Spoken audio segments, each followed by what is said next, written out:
আসসালামু আলাইকুম। আজকে আপনাদের নিয়ে চলে আসলাম গাজীপুর বিএমটেপের সামনেই যে বিআইডিসি বাজারটা আছে, তো সেখানকার একটি বিখ্যাত ভাজা পোড়ার দোকান। সারা বছরই এখানে বিভিন্ন ধরনের সিজন উপযোগী বিভিন্ন ধরনের ভাজা পোড়া এখানে তৈরি হয় এবং অনেক মানুষের ঢল থাকে এখানে। তো ঠিক তেমনই বর্তমানে এখানে গাজীপুরের একটি বিখ্যাত খাবার গুলগুলা, যাকে বলে এদের ভাষায়, দেখতে যেমন মুখরোচক ঠিক খেতেও অনেকটা মজা, যার জন্য আজকে আমরা চলে আসলাম এখানকার এই গুলগুলাটা খেতে। তো আজকের ভিডিওটা এই জন্য আপনাদের সাথে শেয়ার করব, পুরো ভিডিওটা দেখুন।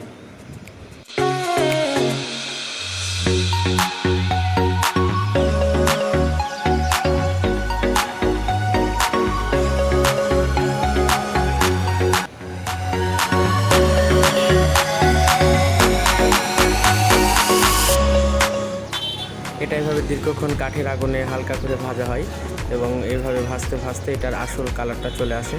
তো আপনারা দেখলে বুঝতে পারবেন।